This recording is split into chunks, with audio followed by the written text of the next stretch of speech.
Good morning students, online classes में आपका स्वागत है। लास्ट क्लास में अपन ने नील्स बोहर के मॉडल के जो मुख्य बिंदु हैं वो कंप्लीट किए थे। आज अपन स्टार्ट करेंगे बोहर मॉडल के अनुप्रयोग। अब देखिए, यानी बोहर के मॉडल की सहायता से अपन परमाणु की संरचना के बारे में क्या क्या जान सकते हैं, इसका क्या उपयोग है। तो देखिए, बोहर के मॉडल की सहायता से अपन किसी कोश में गति करते हुए इलेक्ट्रॉन का वेग वेलोसिटी v ज्ञात कर सकते हैं। किसी कोश की त्रिज्या रेडियस r ज्ञात कर सकते हैं और किसी कोश में गति करते इलेक्ट्रॉन की ऊर्जा एनर्जी E को आसानी से ज्ञात कर सकते हैं। ठीक है। अब सबसे पहले अपन बोहर के मॉडल की सहायता से किसी कोश में गति करते हुए इलेक्ट्रॉन का वेग है वो ज्ञात करेंगे। देखिए किस प्रकार से।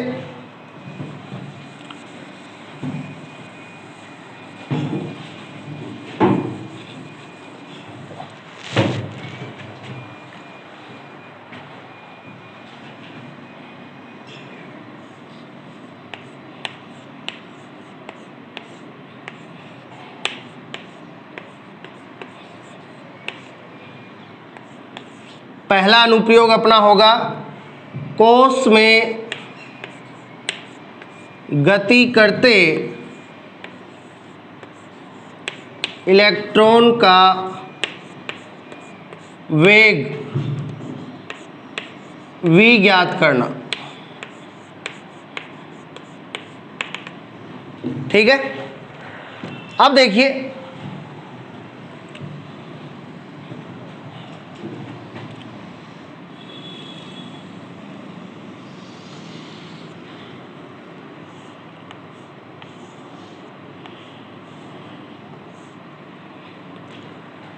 परमाणु के बीचों बीच का स्थान जिसमें धनावेश केंद्रित होता है क्या होता है? नाभिक।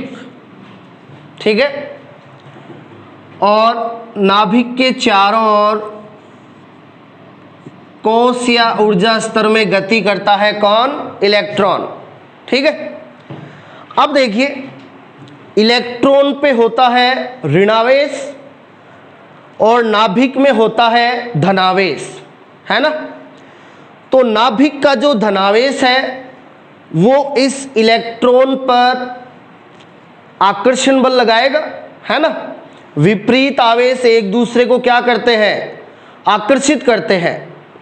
तो नाभिक का धनावेश है वो इस इलेक्ट्रॉन ऋणावेशित इलेक्ट्रॉन पे क्या लगाएगा? आकर्षण बल लगाएगा, है ना। तो सोचने लायक बात है कि ये नाभिक का प्लस इस पे आकर्षण बल लगाएगा तो फिर ये इलेक्ट्रॉन इन ऊर्जा स्तरों में गति है वो किस प्रकार कर पाता है ना। तो देखिए होता क्या है कि कोश में गति करते हुए इलेक्ट्रॉन पर दो बल कार्य करते हैं।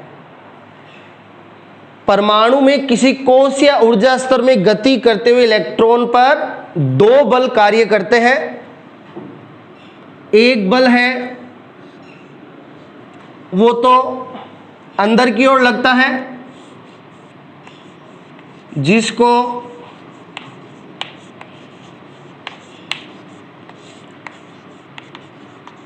अभिकेंद्रीय बल कहा जाता है और दूसरा बल है वो इलेक्ट्रॉन पर बाहर की तरफ लगता है जिसे अपकेंद्रीय बल कहा जाता है।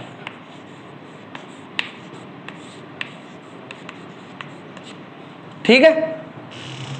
तो कोश या ऊर्जा स्तर में गति करते हुए इलेक्ट्रॉन पर दो बल कार्य करते हैं। अंदर की तरफ अभिकेंद्रीय बल, बाहर की तरफ अपकेंद्रीय बल।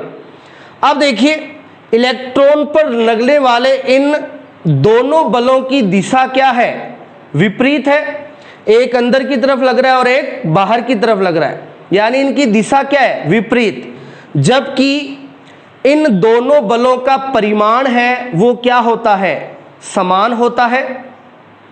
अब इन दोनों बलों का परिमाण तो समान है, लेकिन इन दोनों बलों की दिशा क्या है, एक दूसरे के विपरीत है। तो इस कारण से ये दोनों बल है वो एक दूसरे को क्या कर देंगे, संतुलित कर देंगे, है ना। तो ये दोनों बल जो विपरीत दिशा में लगते हैं, जिनका परिमाण समान होता है, ये एक दूसरे को क्या कर देते हैं, संतुलित कर देते हैं। इसलिए इलेक्ट्रॉन है वो ना तो अंदर की ओर जाएगा ना ही बाहर की ओर जाएगा। यही कारण है कि इलेक्ट्रॉन है वो नाभिक के चारों ओर निश्चित ऊर्जा स्तर में चक्कर लगाता रहता है।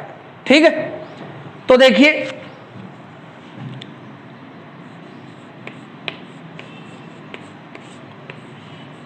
कोश में गति करते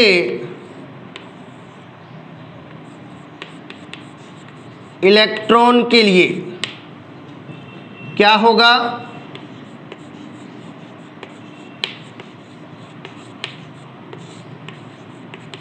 अभिकेंद्रीय बल बराबर होगा किसके,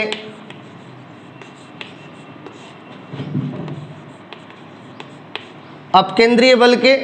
यानी ये दोनों एक दूसरे को संतुलित करेंगे, यानी दोनों एक दूसरे के क्या होते हैं, बराबर।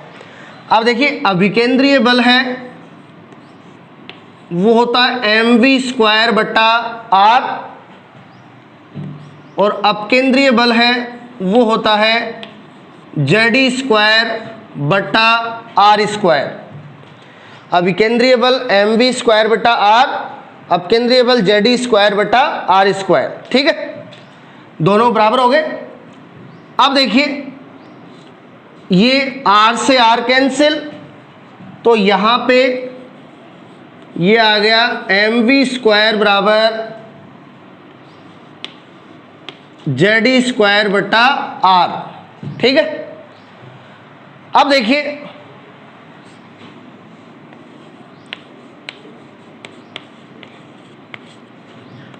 परमाणु में इलेक्ट्रॉन उन्हीं कोश या ऊर्जा स्तर में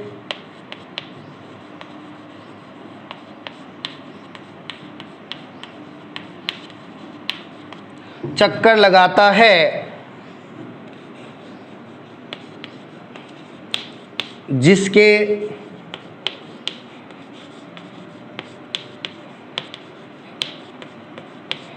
कोणीय संवेग mvr का मान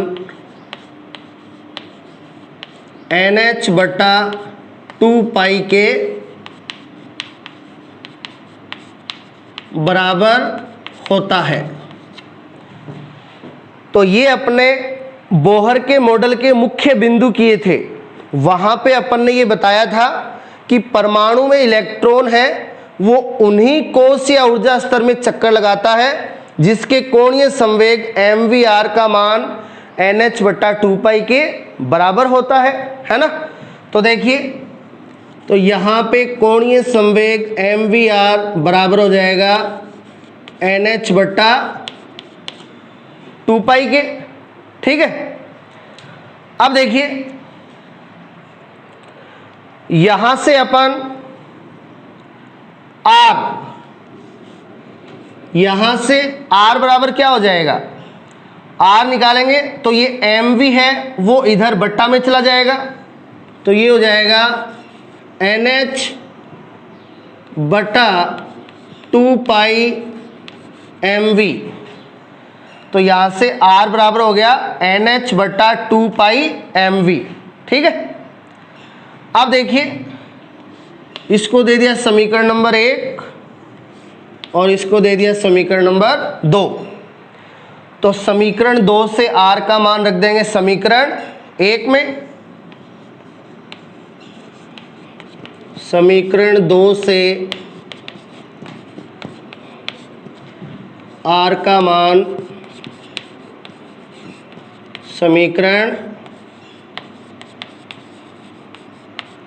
1 में रखने पर। ठीक है, तो यहां से r का मान अपन समीकरण 1 में रख देंगे। अब देखिए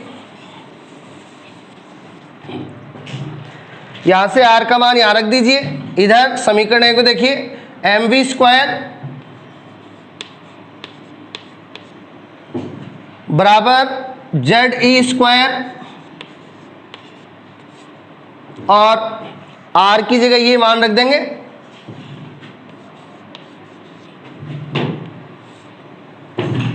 NH है वो तो नीचे आ जाएगा, और 2 पाई mv ऊपर चले जाएंगे।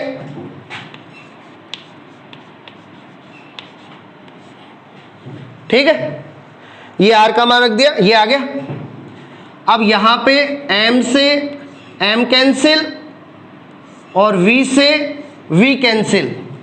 अब ये v स्क्वायर है, ये v है, तो यहां पे रह जाएगा v, तो v बराबर आ जाएगा 2 पाई ZE स्क्वायर, 2 पाई ZE स्क्वायर बटा NH। ठीक है, तो ये फॉर्मूला आ गया अपना परमाणु में किसी कोश में गति करते हुए इलेक्ट्रॉन के वेग v के लिए, वेग वेलोसिटी v। तो ये फॉर्मूला आ गया।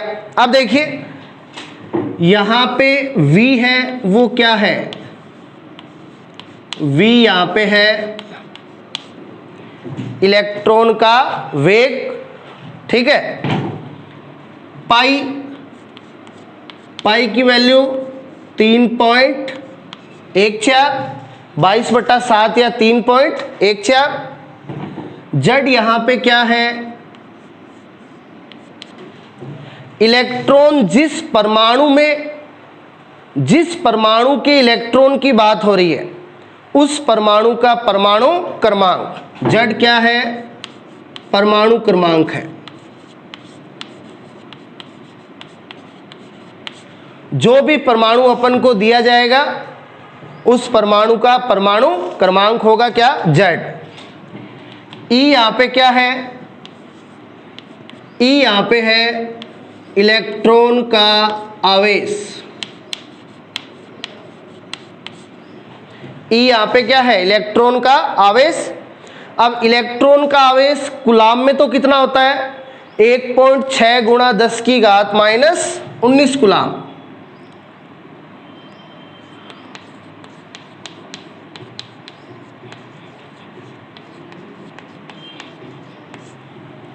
ये तो इलेक्ट्रॉन का आवेश है किसमें, कूलाम में। यहां अपन इलेक्ट्रॉन का आवेश लेंगे ESU में। ESU electrostatic unit. यहां अपन इलेक्ट्रॉन का आवेश लेंगे किसमें, ESU यूनिट में, इलेक्ट्रोस्टैटिक यूनिट में। तो इलेक्ट्रोस्टैटिक यूनिट में इलेक्ट्रॉन का आवेश होता है 4.8 गुणा 10 की घात -10 ESU।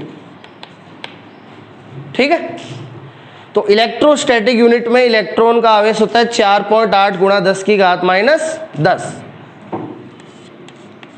4.8 गुणा 10 की घात -10 ESU।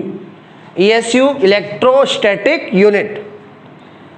ई इलेक्ट्रॉन का आवेश हो गया। स्मॉल n यहां पे क्या है, ऊर्जा स्तर या कोश।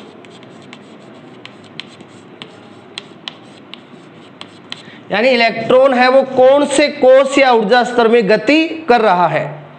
यदि k कोश में गति करेगा तो स्मॉल n का मान 1, l कोश में गति करेगा तो स्मॉल n का मान 2, m के लिए 3, n के लिए 4, इस प्रकार से। ठीक है, अब यदि अपन को दिया हुआ होगा इलेक्ट्रॉन मूल ऊर्जा स्तर में गति कर रहा है, और मूल ऊर्जा स्तर कौन सा होता है, k कोश होता है, तो उसके लिए स्मॉल n का मान 1 हो जाएगा। h यहां पे क्या है, प्लांक स्थिरांक। h यहां पे क्या है, प्लांक स्थिरांक है। अब प्लांक स्थिरांक की वैल्यू होती है, अपने बताया था 6.62 गुणा 10 की घात -34 जूल इंटू सेकेंड। ये प्लांक स्थिरांक की वैल्यू है। अब देखिए अपन को पता है 1 जूल बराबर होता है 10 की घात 7 अर्ग। जूल है, ऊर्जा का मात्रक है। अब देखिए 1 जूल बराबर होता है 10 की घात 7 अर्ग। तो यहां पे अपन प्लांक स्थिरांक को लेंगे अर्ग इंटू सेकेंड में। तो 1 जूल बराबर 10 की घात 7 अर्ग होता है, तो इसको यहां पे रखेंगे। तो h का मान 6.62 गुणा 10 की घात -27 अर्ग इंटू सेकेंड। ठीक है, तो ये सारे मान अपन यहां पे रख देंगे। तो देखिए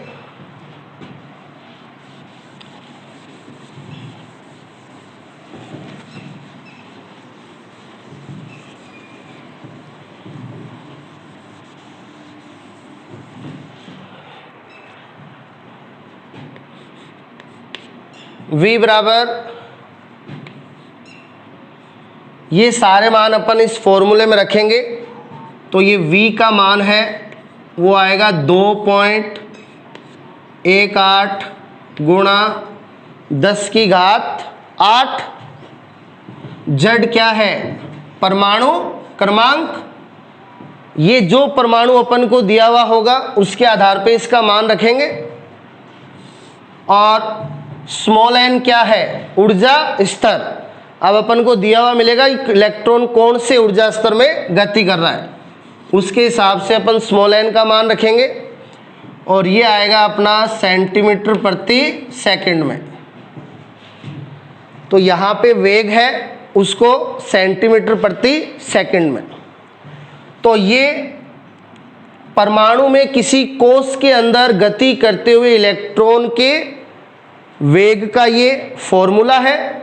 और इसका यहाँ पे सभी मान रखते हैं तो ये वैल्यू आती है।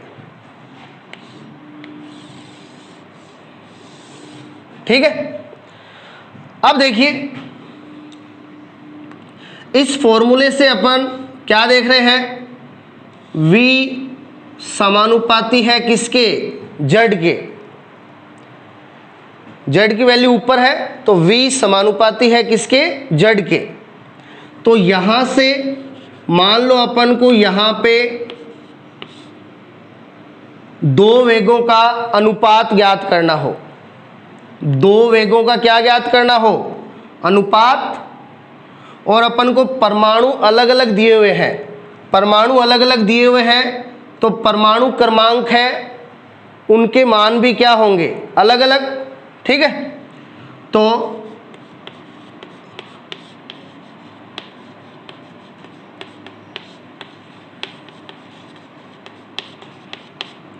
अनुपात वाले प्रश्नों के लिए इस फॉर्मूले से क्या हो जाएगा?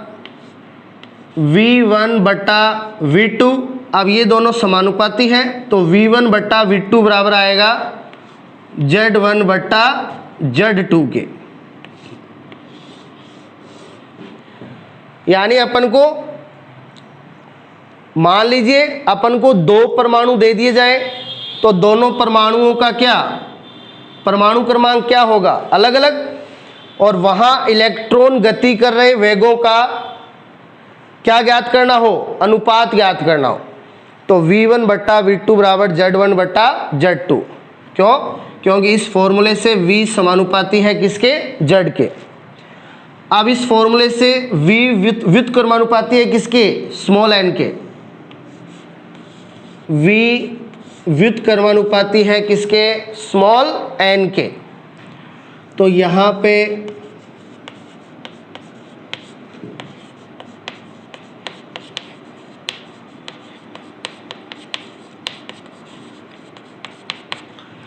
अब मान लीजिए अपन को परमाणु तो एक ही दिया हुआ है लेकिन उस परमाणु में ऊर्जा स्तर कितने दिए हुए हैं? दो दिए हुए हैं। कोई से भी दो ऊर्जा स्तर। K, L, M, N, इनमें से कोई 2 ऊर्जा स्तर दिए हुए हैं, ठीक है, और वहां पे इलेक्ट्रॉन के वेगों का ज्ञात करना हो अनुपात, तो ये V व्युत्क्रमानुपाती स्मॉल n ये काम आएगा। तो यहां से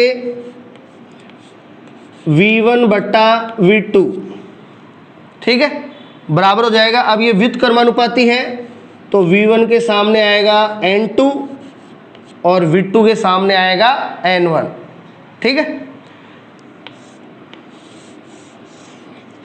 इस प्रकार से। अब देखिए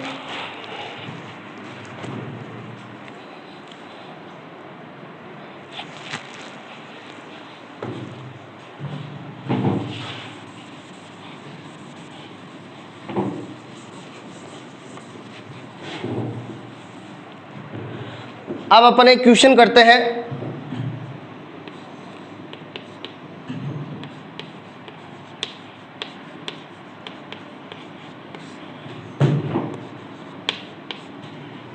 हीलियम परमाणु के L कोष में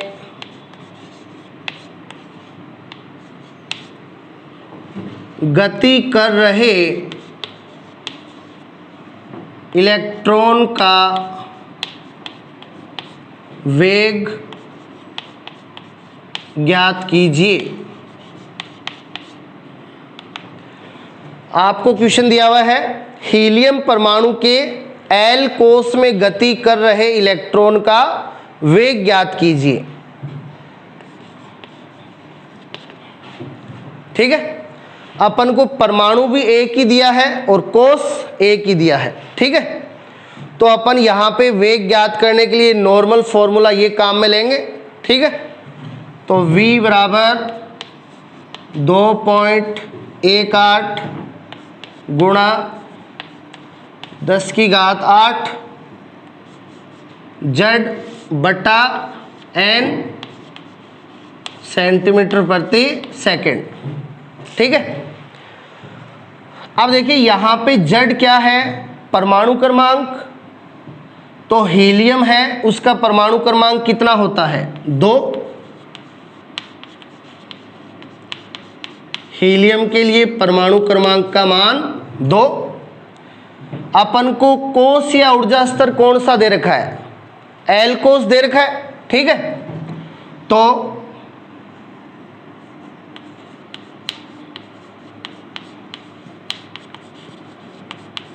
L कोष कौन सा होता है, दूसरा होता है।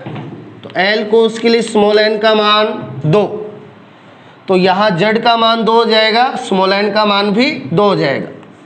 तो V बराबर 2.18 गुणा 10 की घात 8,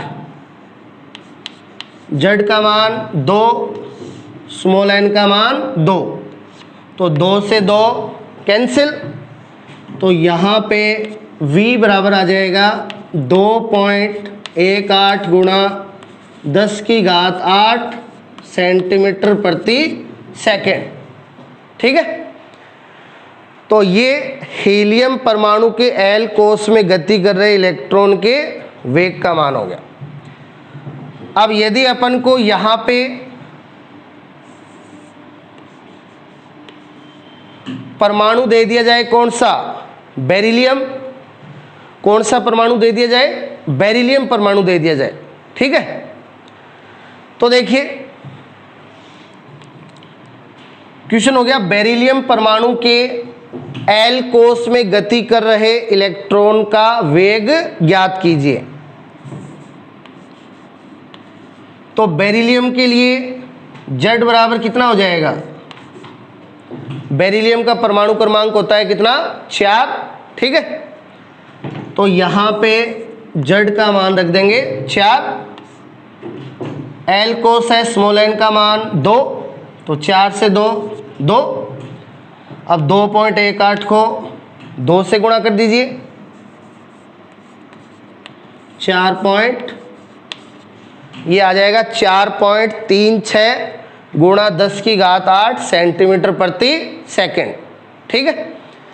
तो इस प्रकार से अपन किसी कोष में गति कर रहे इलेक्ट्रॉन के वेग का सूत्र व उसका मान है वो ज्ञात कर सकते हैं।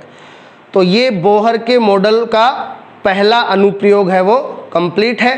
किसी कोष में गति कर रहे इलेक्ट्रॉन के वेग का मान ज्ञात करना। Thank you.